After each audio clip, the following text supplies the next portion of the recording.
Now it's time for one of my favorite episodes in the series, Cold Hearted. This one takes a character who has been one of my least favorite up until now, gives him some much needed character development, and ends off with him becoming one of the most likable characters in the whole series. Of course, I'm talking about Kid Flash. Overall, this episode shows Kid Flash being particularly annoying. First, he's happy about bad things happening because he and the Justice League will get to work together. Second, he's disappointed with the job he gets, even though that job involves saving someone's life in a way that very few people could. Third, he takes the situation very lightly, which clearly isn't taken well by others and overall makes it seem like he doesn't understand the weight of the situation. Fourth, when Vandal Savage tries to distract him, he quickly takes the bait and wastes time, stopping to fight even though he should keep running. All of these things either make Kid Flash seem selfish or stupid or at least unaware, and that's exactly how they're supposed to make him seem. After all, when he reaches the hospital and is told that this girl is dead, the girl he was supposed to get this heart to, he's devastated. In one moment, he realizes just how stupid he's been, and just how him being distracted could cost someone their life. Of course, he's actually being lied to, but in that moment, this is real to him, and that sparks a dramatic and realistic change in this character. For example, when he tries to get the heart back from Count Vertigo after this, he even tells him, "You're not my priority." Obviously, this attitude is much more endearing than his previous attitude in this episode. Then we also see just how smart he can be, with how he convinces Count Vertigo that this girl is dead, and has him confess his plans to kill her. It's an all-around great moment, and one that stands in stark contrast to Kid Flash's portrayal earlier. But that's basically all I have to say, which might seem weird considering that this is one of my favorite episodes. I mean, if that's the case, isn't it reasonable to expect that I'd have a lot to say? I know that's what I'd expect, and going into this I actually thought I would have more to write. However, I think part of this episode's strength is just how focused and simple it is. Young Justice often takes this sprawling approach, where each event is huge and there's so many characters involved and so many new ideas getting introduced. By comparison, this episode feels small, and I prefer that focused storytelling.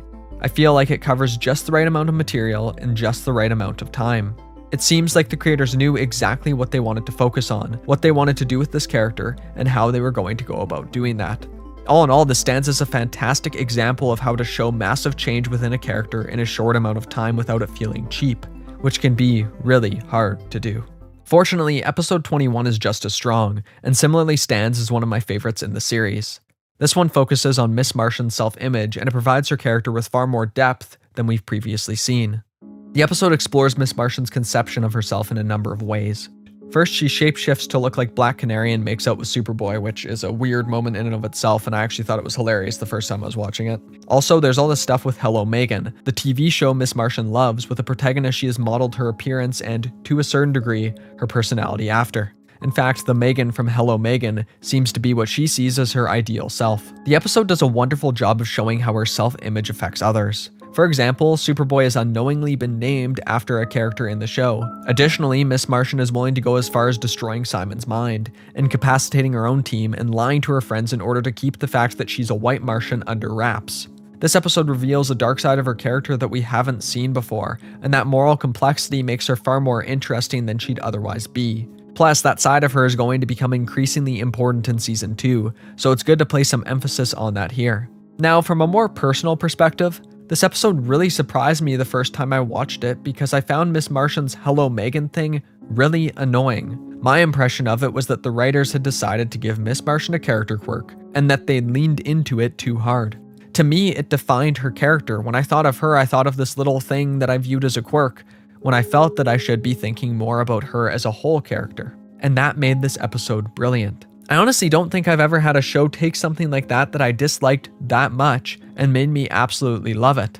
I mean, feeling like it defines her in a lot of ways is the perfect response, because that's part of the problem. She doesn't know how to define herself, so she leans on this false identity. She wants to have some place to belong, so she leans into traits of a character who doesn't exist, but who she related to all the same, and tries to create some place for her to belong. So this provides another example of how I was actually able to appreciate Young Justice more upon rewatching it.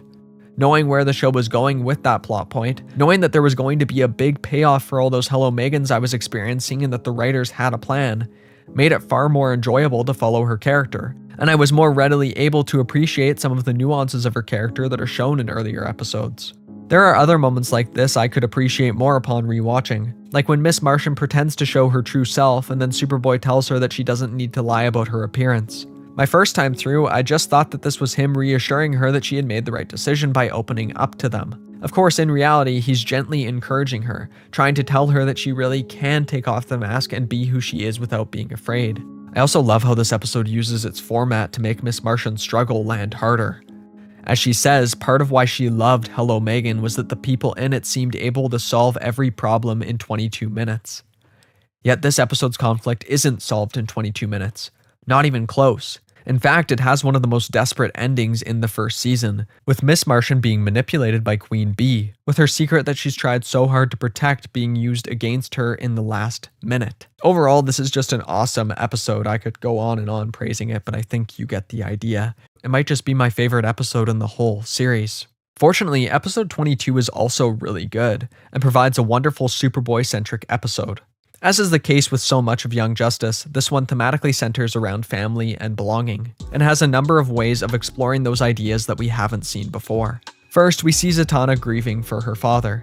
Second, Superboy meets with Lex Luthor and later learns that Luthor is his human father, at least in the sense that that's where his human DNA comes from. Third, the Justice League is meeting up to discuss who will join them.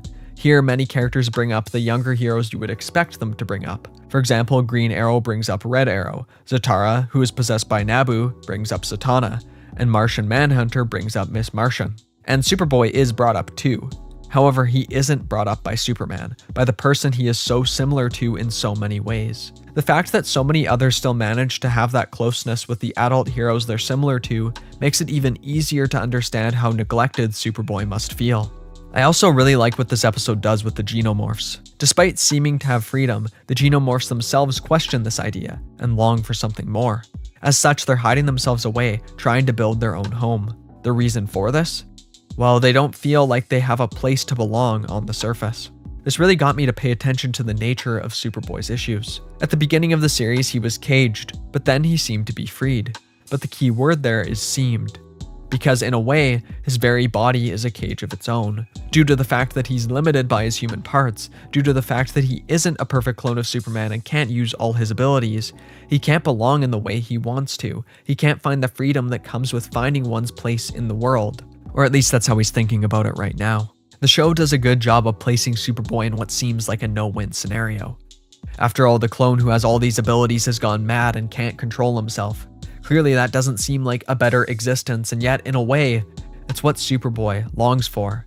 This clone has what he wants, but then it has these other problems that obviously he wouldn't want. All of this leads to Superboy taking a gift that Luthor offers him, these patches that Luthor calls shields. They have the unique ability to unlock all of Superboy's latent abilities. They allow him to fly and shoot lasers out of his eyes. They help him reach the heights he wanted to reach. They allow him to no longer be limited.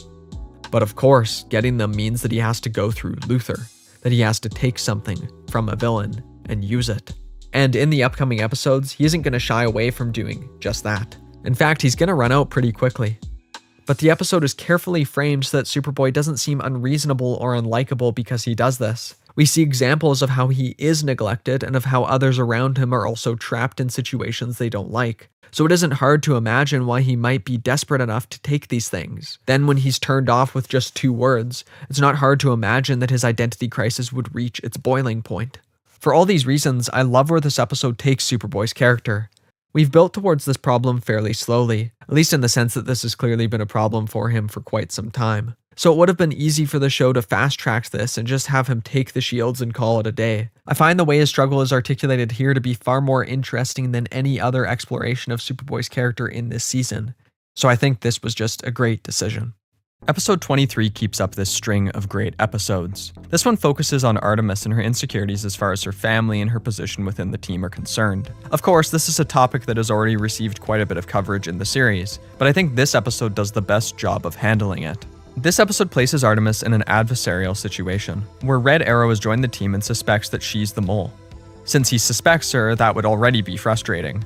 But what makes it even harder to deal with is that Red Arrow is an archer too. As Artemis just learned that her mother begged for her to be invited onto the team, she's already understandably concerned about the reason why she's here. Is she here because of her abilities or because of other people's charity? Of course, since we've seen everything she can do, it's easy from an outside perspective to recognize that this is an illogical concern, but that doesn't stop it from being real to her.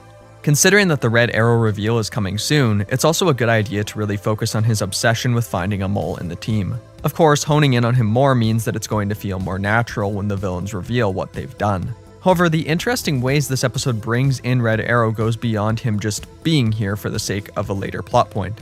Once again, questions of humanity are being explored through Red Tornado, as Zatanna, Superboy, and Miss Martian discover his more human-looking body that he's making. Regardless of its plot relevance later, it's cool that they brought up the idea of an artificial being wanting to fit in with humans when Red Arrow is so relevant. I mean, they even connect this with Red Arrow when Zatanna simply refers to Red Tornado as Red, which in other circumstances could also be used to refer to Red Arrow. Another reason this episode works well is because, despite the fact that Artemis is in a bad situation that makes her uncertainty understandable, she's also in other ways in the best position she's ever been in with the group. Kid Flash, after his recent developments, is really kind to her and lets her know how valuable he thinks she is to the group. On top of that, he defends her when Red Arrow continually questions her. Of course, this has the effect of making Kid Flash more likable, and it shows how his character has grown.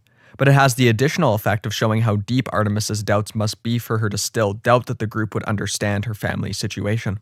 Because of this, the moment when Kid Flash is disappointed in her for acting on her own hits all the harder. Since he doesn't know that she has this family stuff to worry about, he thinks that she simply acted this way out of a want to take down the bad guys herself, due to her insecurities about being an archer perhaps. Still, even if he did know about her family, the fact of the matter is that she put everyone in danger by acting this way. All of these recent episodes make it feel like the team is truly falling apart. Sure, they work well together and they clearly care for one another, but they have too many issues.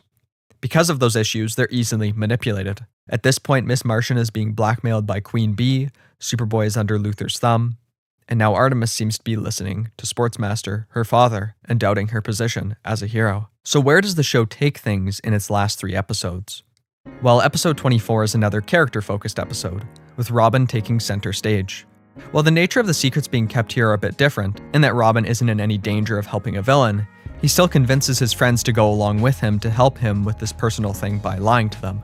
Yet again, we're seeing that the team struggles to communicate openly. However, a number of things are done to also remind us of the strengths of the team. For one, because Robin's secret doesn't involve potential manipulation by a villain, it feels less like a betrayal than some of Miss Martian's, Superboy's, and Artemis's actions. This means that instead of spending the whole episode focusing on Robin acting impulsively or insecurely, we still spend a lot of time focusing on the team's strengths together, on how they fight well and back each other up. Plus, there's this scene where Kid Flash confronts Robin about why he took a bunch of the team on this mission, basically reminding Robin how close they are and that he can talk to him. After all, if the team knew this circus was important to Robin, they probably would have helped him out anyway. There are also some nice moments with Superboy's whole deal with the shields Luther gave him. Since he can fly and has laser vision when he has these patches on, when Parasite drains his powers, Parasite gains those abilities as well and is much stronger for it. This results in the moment when Miss Martian apologizes for the fact that Parasite can fly, even though at this point, this is as much Superboy's fault. It really shows how team members are causing other team members to feel bad because they have to keep lying about things, because they have to keep this wall up, or at least they feel they have to. Now, despite enjoying this episode overall, I don't have too much more to say about it. It gives us more development for Robin, which is a good thing, and it manages to be a thoroughly enjoyable episode. My only complaint is that, at this point, I think it would have been a good idea to have the conflict of this episode relate back to the main villain's plans and the main plot of the series in a more direct way. As is, it feels a bit disconnected, kind of like that episode with Artemis and Harm. However, this isn't nearly as extreme as that, and as far as the group's dynamic is concerned, it's still connected. With that, we've reached the last 2 episodes of Young Justice's first season. The 2 of these episodes serve as the season's climax. So, how do they do with that? At the beginning of this video series, I said that the first word that comes to mind when I think of Young Justice's first season is ambitious. In general, it's difficult to write a satisfying conclusion to a story, and it's even more difficult to do that for an ambitious one. After all, when there are so many characters and villains and plot points that all come to this, it can be difficult to make everything feel like it has some sort of payoff. In some ways, I think these episodes succeed. In other ways, not so much. So let's start with one of their successes. First off, this reveal that Red Arrow was the mole is just awesome, and explains so much about his involvement in the series till now. He got this weird amount of emphasis so far, where it felt as though he was supposed to be more important than he was, but the show just wasn't giving him his time in the spotlight for whatever reason. But that reason is here. The whole point of his character, both as far as the show's structure and the villains are concerned, was to help set up the situation where Savage and his gang could come in and take over. It's pretty rare that a twist makes me feel amped up because I like it so much, and this is one of those reveals that did just that. I've mentioned some of the instances where the show leaves hints that there's something up with Red Arrow, and I'm sure you can recall some of them yourselves, but I think they got the balance just right. There's enough hinting that this doesn't seem to come out of left field, but there's also very little chance, if any chance, that someone could see this coming their first time through. However, some other character moments aren't as great. Though the show has done a really good job of highlighting Artemis's, Superboy's, and Miss Martian's weaknesses, and a good job of showing how that leaves them open to manipulation, the payoff for all that just isn't enough. Basically, these three heroes are supposed to go meet up with some of Savage's people at the same time. But just before they leave, Superboy confesses that Luthor is his biological father, which then prompts Artemis to share her stuff, and that prompts Miss Martian to share her stuff. Now, none of this is unreasonable. The show has made it pretty clear that Superboy is torn up about all of this, and that he doesn't exactly feel great about keeping it from his team. So him sharing makes sense. My issue with this stems from how it's handled, not from the plot points themselves. Instead of seeing things in chronological order, we first see the team meet up on the island with the villains, and then we cut back to Superboy confessing. This way, instead of seeing the character struggle with his feelings, it feels more like we're just told that he's had enough. What I mean is that I would have preferred an episode that focused on the team members feeling guilty about the stuff that ended with them sharing. Or I would have at least liked if the show really honed in on their feelings of guilt, and showed them grappling with their relationships with the villains. As it stands, there are many episodes that focus on the characters' individual reasons for keeping secrets, but no episodes focusing on how, after all that, they grow to trust one another enough to share. Of course, that growing is something that's just happened over episodes of them working together, but I don't think that means that we don't need to see the climax of all that. Or, well, I guess we do in this episode with them sharing, but I think it's a very weak climax. This is related to a criticism of the show I've expressed a number of times now. Sometimes the show just moves too fast. Sometimes it doesn't focus enough on its characters. Now, at its best, it totally does, and many of its recent episodes have done a fantastic job of doing just that. But at its worst, its characters take a backseat to its plot, and the plot threatens to swallow up the characters, or events just feel rushed enough that I end up feeling a bit detached. Unfortunately, that reveal I just complained about isn't the only time this problem pops up in these two episodes. Here, the villains have effectively managed to beat the Justice League. The Justice League has been brainwashed, and Red Tornado is the only one who manages to fight it, along with the young team. The team's situation seems quite hopeless, and it seems like they're going to need to plan a lot and really figure out how to come back. But this conflict is over just as quickly as it starts. The young team manages to change everyone back in one episode with relatively little difficulty. It's just disappointing, I guess. After all this build-up, after all these plots coming together to this mind control thing, it's just one episode. It's just so quick. Now, that is somewhat mitigated by the fact that this still has long-term negative consequences, as 6 members of the Justice League went off somewhere while mind-controlled and did who knows what. So it doesn't quite feel like this conflict comes to a close all that quickly, since there are still long-term effects of it to deal with in Season 2. But none of this seems like a real challenge to the team. For something that seems so epic on paper, it feels very routine and expected. Still, despite ending on a bit of a low for me, this has been a really strong season of television. My first time watching it, it definitely had me curious where things would go in Season 2, and I guess that's what I should discuss next, isn't it? Thank you for watching all the way through to this. I hope you enjoyed my review of Season 1 of Young Justice. I'm definitely looking forward to talking about Season 2 and all my feelings on that. Now, I want to just give you a little idea of how long it's going to take me to review Season 2. Something I mentioned in my Avatar: The Last Airbender series is that I'm going to be changing how I make these series, as I'm unhappy with the rate I've been getting these videos out at. I just don't think you should have to wait about a month to see a new part of this, which is what happened between parts 2 and 3 of this Young Justice series. That break pretty much completely happened because school was a lot busier than I anticipated, and honestly, I was just doubting my own work a lot. I'd start writing a script or finish a section and just not be happy with it. Sometimes I go through slumps like that where everything I do just doesn't quite seem good enough. And that's not me beating up on myself. I don't feel that negatively about it unless I really try to force myself to keep going, which is why sometimes I have to take a little break and reevaluate how I'm doing things. And that's all on me. That's no one else's fault. And it's my fault for biting off more than I can chew. And now that I know that's how my brain works and that's how I function, I'm definitely going to be planning things to take that into account. So what I'm going to be doing going forward with these video series is that I'm going to write out all the parts before releasing anything.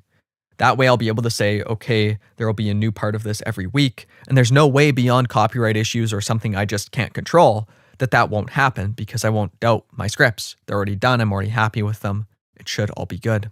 That'll also allow for me to really plan things out more carefully, to maybe be less redundant. I think it will result in a better overall viewing experience, and I'm always trying to improve and trying to make these videos better for you, and I just came to the determination that that's probably the best way to do it. So now that I've finished talking about Season 1 of Young Justice, there won't be a new part until I finish writing all my scripts for Season 2. But I've also learned that I'm pretty bad at judging how long a project will take for me to complete. I always underestimate that. I always think I can get more done than I can. So I don't want to give any promises. But once the series returns, it will be returning with a regular schedule that I will make clear. I'm just not sure how long it will be until it returns, that's all. Anyway, viewers on my Avatar videos were really gracious with me about this, and I'm willing to bet that there's a lot of overlap between these two series, and even if there isn't, I think in general you guys, the viewers, are very kind and understanding and empathetic to the fact that, we all have other stuff going on. All I know is that all of you have shown me a lot of kindness, support, and patience. And yeah, I'm just really thankful for that and really thankful for you and that you enjoy these videos. It really means a lot. And I hope I say that enough. I hope that I stress that enough because it's really special to me. So yeah, just know that your support is incredibly motivating and inspiring. And I'm going to try to use that to maybe become a little bit more confident in the way that I do things, to change up how I do videos to make them as good as possible for you guys. So yeah, thank you again, and I hope you have an awesome day, and I look forward to releasing another part of this video series. Bye-bye.